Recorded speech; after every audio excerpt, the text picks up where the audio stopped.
Leroy Truth was the oldest of 4 children. At the age of 17, he fell in love with a 16-year-old Hispanic girl named Patty. A year later, they were engaged. On Memorial Day 1968, Leroy attended a party at Patty's house. In the early afternoon, he left the party. A block and a half away, he was found semi-conscious behind the wheel of his car, which had crashed into a tree. Leroy's father and brother were on the scene within minutes. When the ambulance arrived, one of the paramedics asked the gathering crowd about the crash. One witness claimed that Leroy had fought with his girlfriend and said that he was going to kill himself. Leroy passed away at the hospital. Shortly after, the coroner spoke with one of the paramedics, who told him about the witness's statement. The coroner decided that no autopsy was necessary and labelled the death an auto-suicide. Leroy's family was certain that it was not a suicide. His mother went to the DA and asked them to investigate the case. They rudely denied her request and told her to get over it. Leroy's sister, Vicky Marlin, was just 11 at the time.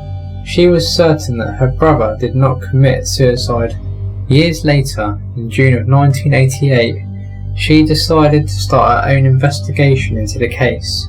She visited the Boulder County Coroner's office and was surprised to learn that they were also suspicious of the death. An official noted that there were only 3 recorded auto-suicide cases in Colorado, and the other 2 cases had been investigated for months. Leroy's case, however, was barely investigated for a week. Vicky questioned Patty's neighbours about the day of Leroy's death. Several people remembered that there was a fight between Leroy and some of Patty's family members. Some of the family members were drinking that day and did not like that Leroy and Patty were dating. Vicky decided to place an ad in a local newspaper asking for Patty to contact her. It worked. A few weeks later, the two met and Vicky asked Patty about Leroy's suicide remarks. She claimed that he never stated that he wanted to kill himself. However, Patty was reluctant to talk more about his death. In August of 1993, Leroy's body was exhumed for an autopsy. The new coroner found 2 knife wounds on his neck. One was a stab wound and the other a slash that cut his windpipe. The cause of Leroy's death was changed from auto-suicide to undetermined. Vicky is certain that one of Patty's family members is responsible for Leroy's death. His family members are still searching for answers in his death. Patty's family members have been considered suspects in Leroy's death. Vicky learned that on the day of his death, her brother arrived at Patty's house at around 5 p.m. One witness from the party was Patty's sister-in-law, Carolyn. She remembered that several of Patty's family members were drinking at that time.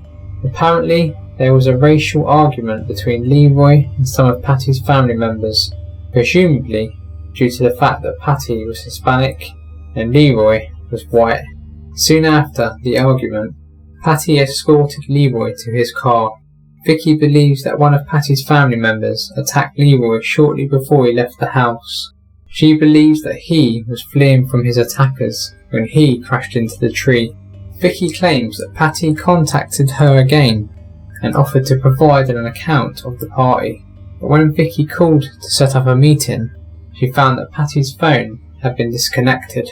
Vicky is hoping that Patty will come forward again. Sadly, Leroy's father, Henry Truth, died in 2003 without learning more in his son's death. Michael Angelo Emert and Mary Beth Emert were prosperous partners in Seattle area real estate and had been married for several years. They lived in Redmond, Washington and seemed to have the perfect life. All of that changed on January the 4th, 2001, when he went to meet a man named Stephen, who was interested in buying a house that he had shown him the previous day. Stephen apparently had a limp and walked with a cane. The two met at a local mall at around 11:30 am. They then went to the home located in Woodinville. It was in its own private lot, far away from neighbouring houses. At 12:30 pm, the house's owner returned from work to have lunch. She entered through the garage and was alarmed to find the front door ajar. She was also disturbed by the sound of running water upstairs. She found a trail of blood that led to the bathroom, where she found Mike's body. He had been brutally murdered, stabbed 19 times, and was placed in the bathtub with the shower running. His black Cadillac Escalade was later found abandoned at a nearby shopping centre. His cell phone and wallet were found in Seattle. It is unknown why the killer left those items there. The police discovered the crime had been planned. They believed the house was chosen because it was far away from any other homes. They also believe that Stephen may have been hired to kill him, with his handicap merely as a ruse. This would explain how a crippled man would be able to take him down. Investigators believe that the cane he had might have had a knife in one part of it, which was used to kill Mike. They also believe that the shower and sinks were left running so that the killer could get rid of traces of evidence from Mike's body, his own hands and his weapon. Although Mike's diamond ring and expensive watch were taken from his body, investigators do not believe robbery was the motive. They also believe that the killer was a professional hitman. However, one question they were never able to answer was who would hire a hitman to kill him. Mary Beth and all of his co-workers were eliminated as suspects. Investigators looked back into Mike's history but could find no one that may have wanted him dead. No motive for the crime has ever been identified. A $5,000 reward is being offered in the case. Police believe the home buyer that Mike met with, named Stephen, was the killer. Mike told his wife that Stephen was in his 50s, walked with a limp, carried a cane, spoke in an East Coast accent, and claimed to have been relocating from Northern California. Some believe that the cane was a ruse, possibly the murder weapon. Police believe he picked the house because of its secluded location. They also believe that the killer may have committed other murders. He has never been identified. In May of 2011, DNA found at and near the crime scene was linked to 62-year-old former police officer Gary C. Kruger. However, he had died several months earlier. He had drowned in Lake Washington after fleeing the scene of a home invasion. His motive for the crime is still a mystery. Kruger was also linked to the 3 previously unsolved murders of Mario Vaccarino, Jim Barry and Terry Dolan.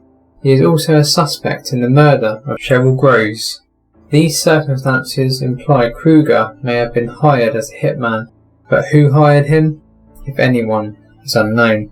Another theory is that the murder was real estate related. After retiring as a police officer, Kruger worked a short time as a real estate agent. One of his possible victims, Jim Barry, was a real estate attorney. Kruger's crime partner, John Allen Bradshaw, had previously been convicted of arson and money laundering.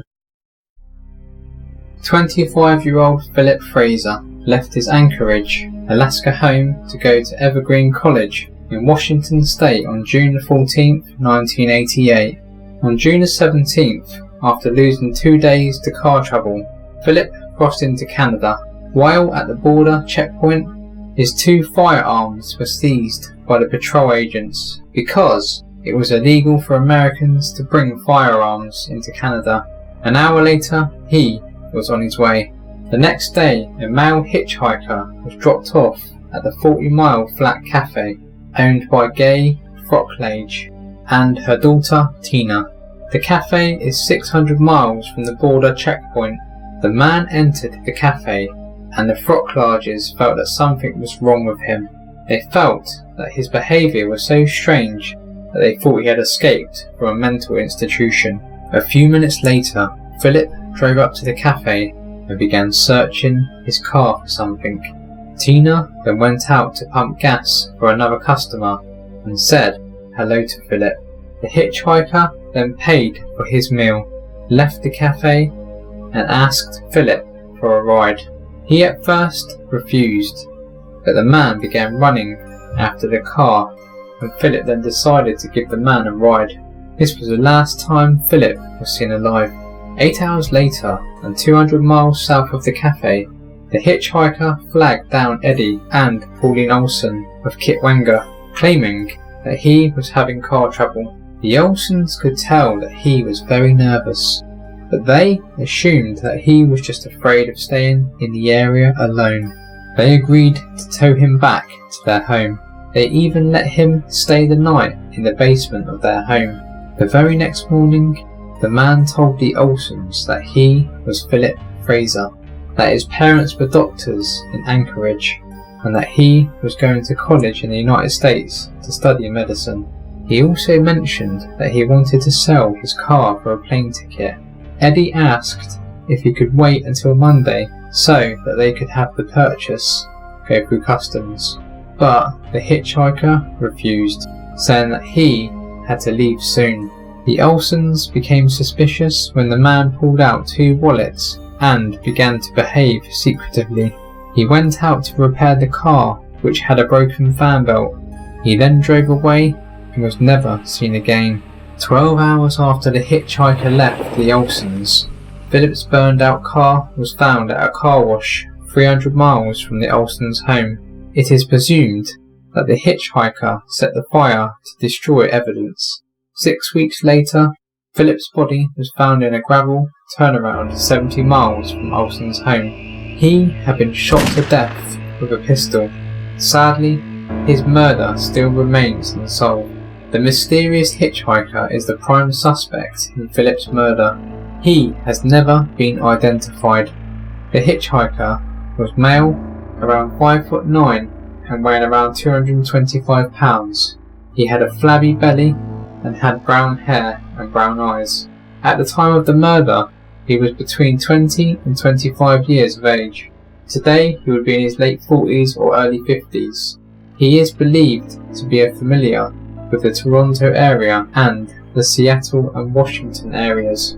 Investigators believe that the hitchhiker learned everything about Philip and then killed him. They even believe he used Philip's identity after the murder. He may still have Philip's credit cards, checkbook, passport and birth certificate, which have never been found.